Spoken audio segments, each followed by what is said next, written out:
Hey, Deserving listeners, let's continue watching the video on YouTube called Andrew Tate Goes to Therapy on the Cobra Conquer YouTube channel. My name is Dr. Kirk Honda. I'm a therapist and a professor.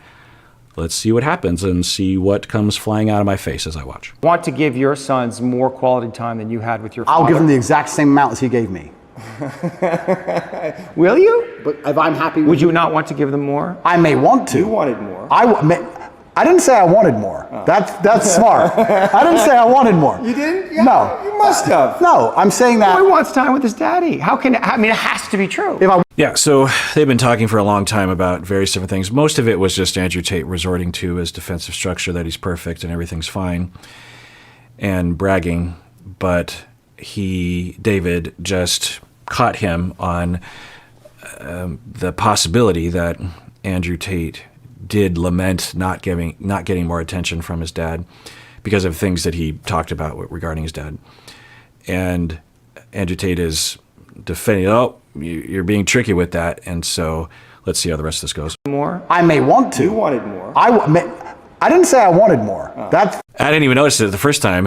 He almost seemingly admitted that, yeah, I did want more attention from my dad. He almost said it, and then he caught himself. Let's rewatch that. Want to give them more? I may want to. You wanted more. I didn't say I wanted more. Oh. That's smart. Yeah, it's interesting. Now, I don't know. Maybe behind the camera, away from the cameras, Andrew Tate can somewhat admit that he is sad or laments that pain and that neglect that he went through as a kid. But on camera, he's selling a certain thing. And so he puts on a public persona. Who knows? But at least the version that we're seeing in front of the camera, that's a good representation of someone that will have, David is pretty good at, and I don't understand why Andrew Tate even likes David the way that, I guess because David has proven himself to be a true misogynist, more of a misogynist than he is in some ways. So Andrew Tate is, also it has, and I've run into this before as well, that it's possible that Andrew Tate is much more likely to respect men, which of course makes sense, and might even have a completely different approach when he's talking to men, particularly men that he might respect. I don't know if it's because David has had success in Hollywood or because he's a professional or I don't know. But I've run into this before and used it to my benefit where a teen or an adult will, often men who are misogynistic will treat women therapists very poorly, and it'll be determined that, well, maybe this client would do better with a male therapist, and they get referred to me, and then I find that they're not disrespectful to me at all. In fact, they're quite deferential to me, and so you can see that happening. Sometimes it would even happen in the same room, like if I was working with a school and a student was, the student isn't my client, but I'm tasked with some sort of psychological job, and the teenager is disrespecting a woman teacher, and then I come on the scene, and suddenly they're much more deferential and obedient to me. And so sometimes we can kind of use that, and it can kind of work vice versa, but not usually. But he is, being confronted on the fact that at one point, but I've seen this, with insecure teenagers, with insecure adults, they will do stuff like this notion of like, yeah, my dad neglected me, but I'm totally fine, and I might say, maybe you were hurt back then, and no, I was never hurt, I was totally fine. That's almost more the norm than not, honestly. So Andrew Tate isn't doing anything unusual here, but it does illuminate, I think, an insecurity. Say I wanted more. You didn't? Yeah, no. You must have. No, I'm saying that. Boy wants time with his daddy. How can, it has to be true. If I wanted it, I could have earned it anytime I wanted. The way Andrew Tate said that, I don't think he believes it. I think he's grasping at straws. Let's rewatch that. It has to be true. If I wanted it, I could have earned it anytime I wanted. Yeah, I think David has broken him down over an hour and 53 minutes such that he's grasping at straws, and I don't even think Andrew Tate believes what he's saying right now, or maybe the pain is sneaking through or something, or the fact that he almost said, of course I wanted more attention from my dad. Like that feeling emerged into his consciousness. I think it might be affecting him. Well, are you sure about that? I'm pretty sure, yeah. When we go, I don't know if we need to read the tweet, but it's like, your mom was pretty upset with him. So he was like, I'm not coming back here. I mean, it wasn't just about you, it was about your mother. Oh, completely. And I think my father sacrificed his marriage for us boys. He sacrificed his marriage and his relationship with my mother to ensure that us boys were taught the way he believed we should be raised. Interesting. I don't know if I'm reading this right, but it sounds like there was conflict in his parents, in their marriage, and a fair amount of neglect. And who knows what was going on with his mom. Not that there's something nefarious, but there's always something going on with every parent. If you're a parent, there's something going on with you. So, because we all have weaknesses, we all have issues, we all have traumas. Anyway, so what we're hearing is that there was a lot of conflict, a lot of potential, at least, abandonment, neglect happening for Andrew Tate, which I wouldn't be surprised by. And at some point, the dad, well, it sounds like maybe who knows, but it sounds like maybe the parents were arguing about how to raise their kids. And maybe misogyny, or at least misogyny-esque notions, were a part of it, that the dad was like, no, we need to make... So it's very common, as I'm sort of working myself through this, it's very common for this to be a fight among parents. It's almost impossible to find two parents that have the identical sense of when to put your foot down and when not to. When to discipline, when not to. What sort of discipline. It's almost impossible to find two parents that are exactly the same. In fact, it's common for parents to be, significantly different. Both parents might be in the healthy zone. This is what I would say. If a parent was outside the healthy zone, then I would say that. But a lot of parents, both of them would be within the healthy zone, but they're just different. And they're calling the other one wrong and outside the healthy zone. But both of them are probably okay. They don't need to compromise necessarily. They could do this sometimes, they could do this sometimes, but it's common for parents to disagree, and sometimes they can disagree in really profound ways, and it can also undermine the marriage and cause conflict, especially if they don't have a very strong bond. So it's common enough of a profile where you have a heterosexual marriage with kids, and the father will be more of a disciplinarian than the mother. It doesn't always fall that way. That's a stereotype. I've seen the reverse. I've seen nuances to it, but it's possible that was going on with Andrew Tate, and the dad was neglectful, but when he was around, then he's saying, oh, you got to get those kids in line. I don't know. I'm just making up a story. Who knows? And then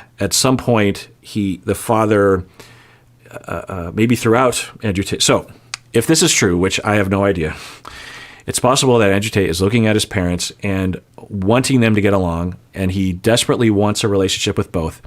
He probably has enough of a relationship with his mom that he can feel okay with that. He doesn't have enough of a relationship with his dad. This is a common scenario, such that he idolizes his dad, the Disneyland dad syndrome. And when dad comes around, he can do no wrong. And then dad disappears for a while, and he makes all these excuses because children, one of the ways they can cope with this scenario is to just split all the good and the bad into different camps. They identify with the good because if they let the bad in, it destroys the good. And if that happens, then they're truly demoralized. Because if they let the bad in, if they acknowledge the bad, then they have to question if their dad even loves them or loves them enough. So it's safer and easier, and a really terrible position that people will put children in sometimes. And so they'll idolize dad. Anything bad becomes split off. It gets internalized by the child, but it gets split off. To the point sometimes where the child will split it off and blame it on the parent that's been around more, on the mom, and say, you're abandoning me. And the mom's like, what are you talking about? Like, your dad can do no wrong. I'm here. I'm abandoning. What is happening? But the child they're struggling and they don't know what to do, right? They're trying to preserve what they have. They also want to please their dad, so their dad will come around a little bit more often, or at least it won't jeopardize the little thread of connection that they have. And it's possible, again, I'm just making up a story, that if this is anywhere near the mark, that the dad also was misogynistic. That's ridiculous because everyone has misogyny inside of them, but maybe particularly sexist or something. Maybe because of the conflict. Again, I'm just making up stories, but the dad developed notions of women, it's not uncommon to hear that sort of thing. And then Andrew Tate's just worshiping at the feet of his father. His father is struggling and is spouting all this stuff. Might even be trying to win Andrew Tate's loyalty over by saying, you know, don't listen to your mom, women are lesser and whatever. I don't know. Who knows? Just a lot of different what ifs. And to this day, Andrew Tate is seeking non-abandonment and acceptance from his father by trying to drastically and exaggeratedly prove that he is massively sexist and hates mom. And he's in this continuous loop of just running on that treadmill of, you know, just keep it up. And one day I will arrive at the promised land where dad will finally love me and accept me and be there for me. My mom was very unhappy with certain things he did, which he insisted on doing anyway, because he saw his legacy in us as more important than his marriage with my mother. But I'm not saying, look, if my son calls me and says, I'm really upset, I need to talk to you, I'm not gonna say, no, you can't talk to me. I'm not psycho, right? I understand all of these things. I'm just saying, obviously we're talking about a very general scenario. The general scenario is, I'm a man, I'm away at war, I come home with a story, or if I'm spending time with my son, I want us to be building him as an individual. And then it sounds like the transgenerational trauma is continuing, and it sounds like he's neglecting his kids. I don't know, but that's the way it kind of sounds like, right? I already know the answer. And you already know the answer. Of course, only love can win. Yeah. Only love can win. Yeah. And it's the most powerful driving force on the face of the planet. It always has been. Mm-hmm. And it's only when people are going to wake up and have a true love for themselves and love for their community and love for their children and love for these things that we're going to start to resist the evil and the Satanism and the insanity which is coming in the world today. But I believe, as a man at least, your love only has value when you're capable. Which is why perhaps I'm so obsessed with capability, because I want my love to have value. We talked about how time has value when you're... Wow. Interesting. Yeah. So that's in line with what I was talking about earlier regarding this connection between usefulness and safety within relationships and attachment. He very explicitly is saying just that. He's saying that the only way in which my love, and it's very interesting that David was able to get Andrew Tate off of his typical defensiveness and that zone that he gets into talking about love just as a topic in general. Andrew Tate is still pontificating and very sure of himself about his perspective, but at the very least, the topic of love and connection is an acceptable topic for Andrew in the situation. But he's very explicitly saying, in order for my love to my family to be worth anything, meaning that for people to value my love, not my definition of my value of my love, but in order for my love to be acceptable, I need to be competent. I need to be successful. I need to be superior. I need to constantly achieve things. I need to show how valuable I am. If I have 40 sports cars, then my love is more valuable, right? Right, mommy? Right, daddy? That kind of thing. And that is very interesting that he was able to say that. And it sheds light on his compulsions and his perspective, the kinds of things that he involves himself in, and the behaviors that he engages in, and the pontificating and the bragging. The look at me, I have 40 sports cars. I don't know how many times he's mentioned that. I'm successful. People think I'm great. I have this many downloads. Da da da. Will you accept me, and will you accept my love? Am I worthy am I worthy to love you?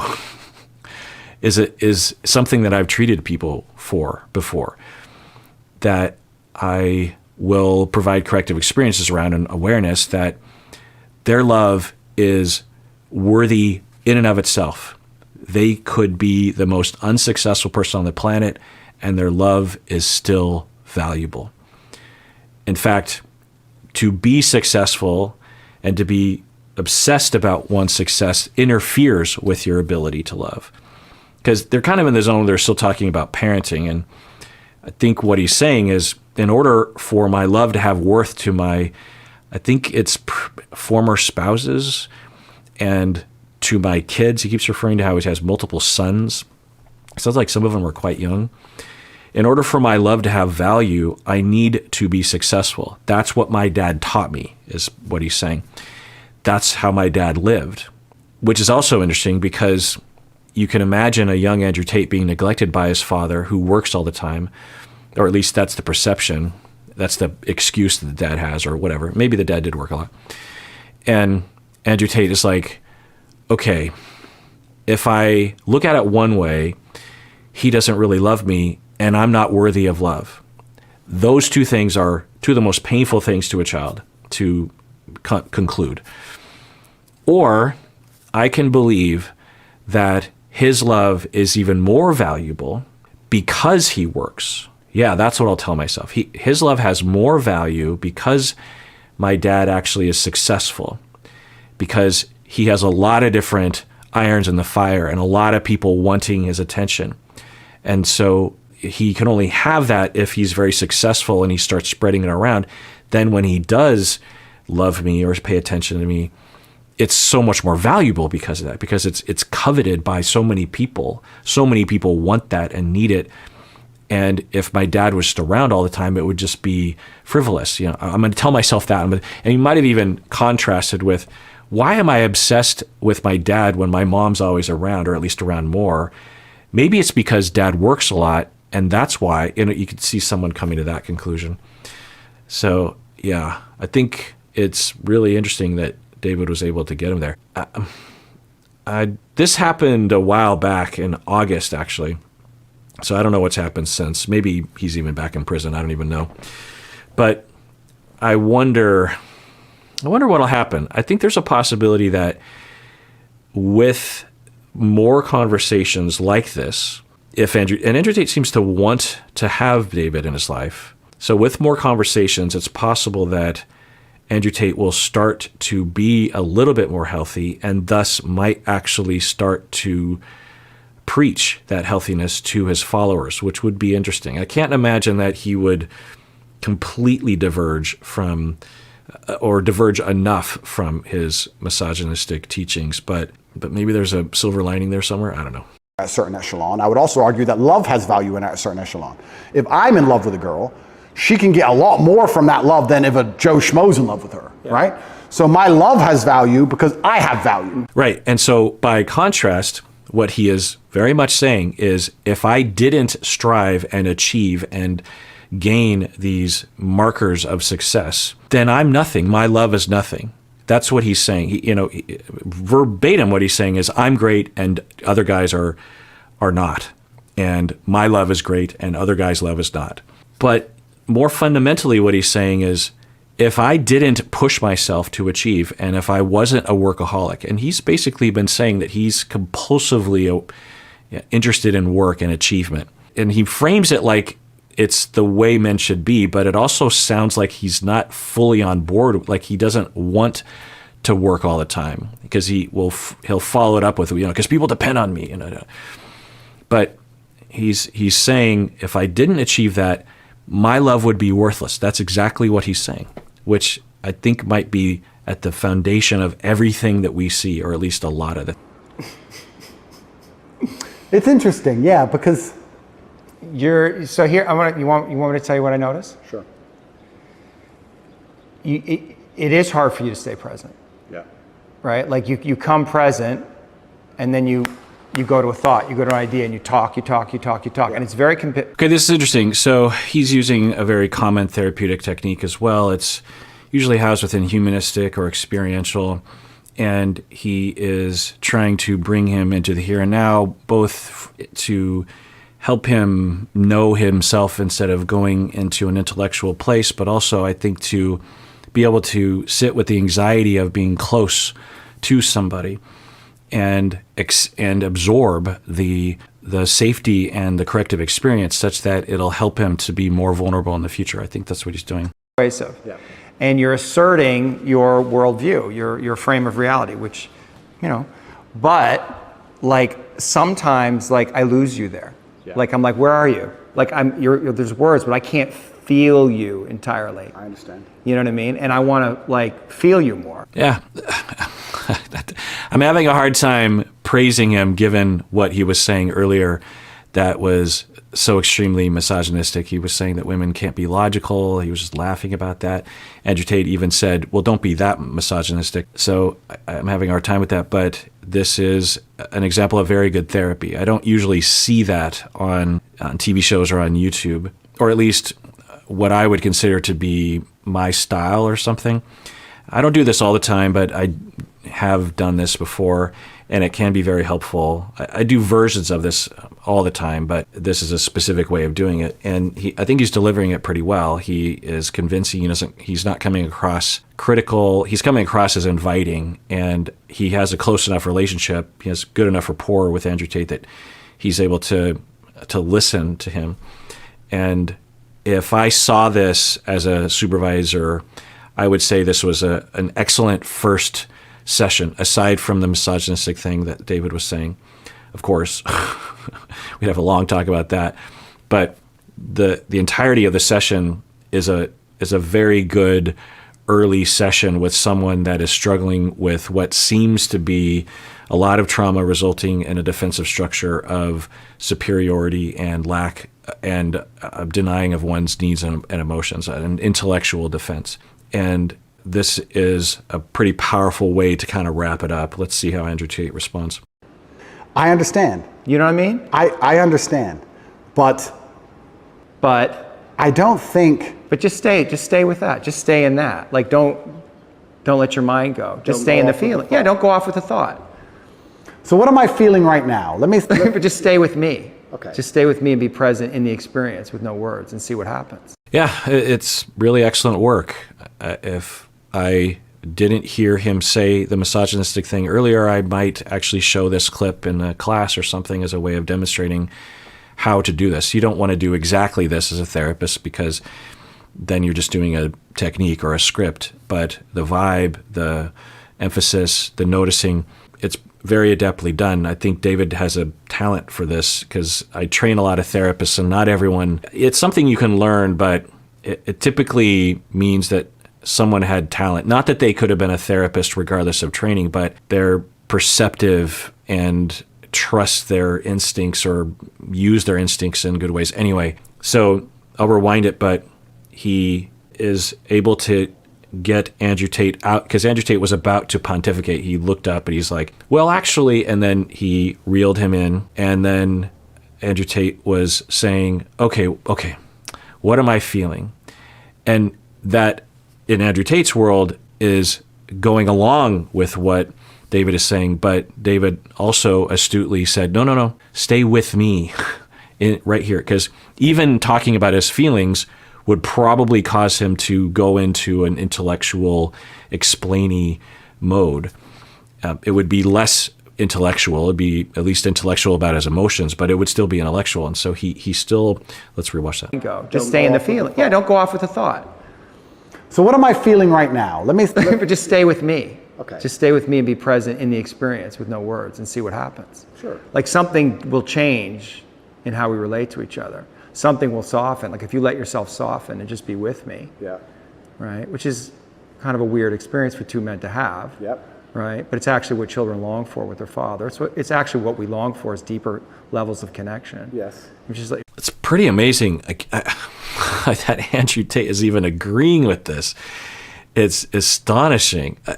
I haven't watched all of Andrew Tate's material, but the stuff that I have seen, of course, I know that someone like that is capable of this, because I've worked with a lot of clients who, and I've talked about this earlier, that people like Andrew Tate are very good at convincing everyone that they don't have emotion and they're fine and they're superior, and it's easy to believe these individuals aren't really human and don't really have emotions or vulnerability. So it can be very convincing. And even for me watching Andrew Tate, I guess in the past but I don't think of him as a client. If he was a client, I would be in a different headspace. But anyway, so of course he is capable of this. It's just astonishing that he was like this in front of anybody. but also in front of the camera, and they published it. The YouTube channel is Cobra Conquer. I don't even know, and I don't care to know, but I think this might even be Andrew Tate's channel. I don't even know. At any rate, he consented. Yeah, he could have shut this thing down. My point is that he was like this, and he was allowing himself to be like this in front of camera, and he allowed this to go out there. It's just kind of interesting, and I guess I have some hope for him and his followers if he continues to go down this road. Maybe. I don't know. But David is exhibiting some pretty good skill right now. And a part of, I don't know what David is thinking, but I imagine it's somewhere in this camp. For me, when I do this sort of thing, what I'm trying to do is I'm using our relationship, our therapeutic relationship, as a therapeutic tool, in that he said, I'm losing connection with you when you do that, when you intellectualize. It could be communicated and received by Andrew Tate or a client in this position that, oh, you want a connection with me. The client is saying, oh, my therapist wants a connection with me. And of course, I think Andrew Tate longs for that. It might even be why he even interacts with David, is because David's kind of a father figure and might be one of the only people in Andrew Tate's life that talks like this. And the fact that David has misogynistic points of view maybe gets him in the door to be able to help Andrew Tate in this way. And so, what I'd be thinking is, I want to use what I can and struggle with the client to help them to be with me and be vulnerable without intellectualizing and pontificating, without resorting to the superior and arrogant and braggy, boastful modes. Just be with me and be in connection, and don't rely on your defenses to obscure any vulnerability, and just be with me, have eye contact, and just be close and real and authentic and in the moment and connected, and have it not be harmful to you because it was in the past. Let's have it be safe and feel good so that we can do this more, so that you can do it with others, so that you can trust yourself, so you don't have to rely on the defenses all the time, so that future sessions can have a little bit more time where I'm not entertaining your arrogant defenses, and we can, continue this. And for a lot of therapists, I don't know the percentage, but even though they know to do this, they won't because they're afraid, or it's just easier not to. It would be really easy with a client like Andrew Tate to just listen and to reflect and to occasionally confront, but be shut down and go, well, it's harder to do what David is doing right now. It takes a lot of effort. It's putting yourself out there. It takes a lot of neurons and heart to step into that role. Therapy is a struggle. It can be very hard. It can require a lot of us as therapists. You have to want it and need it. You have to feel the meaning and the purpose. You have to say, this is going to be hard for me, and there's an easier path, but the purpose of my life is not that path. The purpose of my life is to actually try to help people, and I'm going to lean into this, even though it's hard and it'll take a lot out of me. It's a risk as well. Maybe the client will reject me. I'm a human too. I can be hurt. My feelings can be hurt by clients. I could be safer by just listening and reflecting and validating or whatever. So what David is doing is an example of very good therapy, even though he is apparently a massive misogynist, that's just I've never seen that before. I've never seen a therapist. I've never seen a therapist that was that, even close to being that misogynistic, let alone a good therapist. I don't know if he's good, but someone who exhibits good therapy. Yourself, be here with me and just see what happens. But then what are we going to talk about? We don't have to talk about anything. Doesn't it feel good to feel another man? Like just to feel the strength, like without the words, without that layer of thought and dialogue and discussion? Come back. I'm thinking. Come back. But Don't think. But I have to. You don't have to. Yeah, it's pretty amazing, and it's amazing that David has established, and Andrew Tate as well, a relationship that could handle this, because this is challenging for anybody, let alone someone like Andrew Tate. And even the metaphor that he's using of two men being in contact with each other, to a lot of people, particularly misogynistic men like Andrew Tate, that would be seen as some sort of indication of being gay, of course, and the fact that didn't trigger Andrew Tate noticeably. So yeah, it's pretty intense and a good example, and it seems to be working. I've never had the opportunity to comment on this kind of, for those of you who watch my channel, occasionally I will talk about what therapy is like, and occasionally I'll watch clips of therapy on reality TV or something.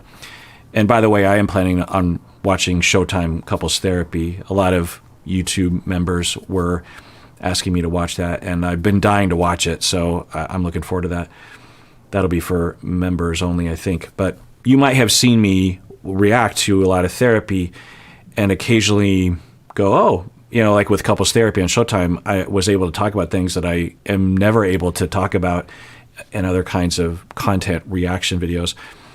And yet in all those moments that I have been provoked to talk about, I have only just scratched the surface regarding all the things that can and do happen in therapy, the kinds of experiences that I am that I've had, and I'm not unique, that therapists have in therapy. I remember early in my career, I lamented that therapy was not seen by people outside. And of course, that's a good thing for confidentiality and safety and privacy, but there's so much drama that happens in therapy. But even if you saw it, it wouldn't feel dramatic. There's a possibility that for Andrew Tate right now, this is a very, very intense moment that he'll never forget, that will maybe even create some sort of high for him, some sort of neurological high for him for a week or something. Therapy can produce that for people. And so many things happen in therapy, from second to second, from minute to minute, from hour to hour, week to week, month to month, year to year. There's so many little micro things that are happening and moves that you make and wonderful, glorious moments and intense moments and confusing moments and sad moments and angry moments and joyful moments and connected moments and self-discovery and eureka moments. And it's a very exciting experience. But I never get to talk about it because it's not presented to us very often. And when it is, it's just a glimpse. And I still can't necessarily convey to you what it's like unless you've been there before. But this is nice to be able to see this and to be able to comment on it because, this is a pretty intense moment. And there are some therapists that do this all day long, and with every client or 90% of their clients, they will do this kind of work where it'll be very intense, here and now, emotional, no intellectual, no talking about the past, no talking about the future, just right here and now. What are you feeling? What's going on? What's going on in your body? How do you feel? How do you feel about me? What do you think about me? Just this very intense internal conversation about the therapeutic relationship. And I've done that kind of work, and it can be very healing to have a therapist that cares so much about you that they're willing to fight with you to connect with you. Just be here. This is the place you get to when you're fighting. It feels good. It's true, but doesn't it feel good? Yes, but there's an action involved. Like I can feel everything about the person I'm fighting, whether it's good or bad. And I can feel if I've hurt them or not. Feel me. I don't get to punch you, my friend.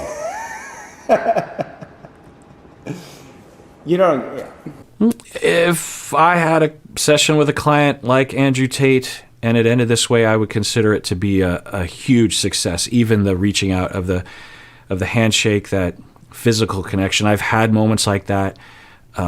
I had a client once who was like Andrew Tate, not exactly, but in this camp. And I decided I was really struggling with him over time, and I was getting nowhere. And it was frustrating and annoying, and I began to hate this man. And I thought, I have one chance, and I'm going to take it, which is to just lay it all on the line. I've tried everything else. I'm going to be brutally honest and authentic with him and real and aggressive and masculine. And the session lasted a long time. It was a lot longer than an hour. It might have even been a few hours. This is a long time ago, but my schedule was such that I could go long. And I was arguing with him. We were yelling at each other. He was, very rageful with me. I wasn't unglued, but I didn't hold anything back. And if he said something that was ridiculous, I'd say, it's ridiculous. It's one of the dumbest things I've ever heard, that kind of stuff. And because that was what I was thinking. And I thought maybe that would get through to him. I don't know. At the very least, I was thinking for his family's sake, I think he needs to be told some of this shit. I don't care if he fires me. I feel like justice needs to be served. He needs to be told that he's ridiculous in a variety of ways and he's harming people in a variety of ways. And so I just let him have it, I think for a few hours. I don't know, it was a long session. And at the end of the session, things started to kind of, wrap up and cool down. And I stood up and he stood up and he hugged me, or we hugged each other, or I can't remember who initiated. It wouldn't have been me. I wouldn't have initiated it, but so it must have been him. And then I reacted and we hugged, and he relaxed and he became a long-term client. He was forever different in therapy after that. Every session after that, he would bawl his eyes out about halfway through the session. And all I had to say, I'm going to cry just thinking about it, but all I had to say to him was something along the lines of what's been happening in the session of just like, well, that must have been really scary for you. Or what are you feeling right now? Because he'd be pontificating and complaining or something. And all I'd have to do is just provoke some notion that he has emotions and that I care about it. And he would just start bawling. And he would always say, it makes me cry thinking about it, but he would always say, you do this to me every time, Dr. Honda, or something like that. And it was, a very meaningful part of my life. And there's a lot of examples like that I could tell you. And this has that feeling. It's two terribly misogynistic individuals, though. So, well, that does it for that series of episodes in which I reacted to this therapy session. I had no idea that it would provoke so much thought or things of me to say. I thought maybe I'd get 1 or 2 episodes out of it. Anyway, let me know what you think in the comments. And everyone, please take care of yourself because you deserve it. Truly, you really, really do deserve it.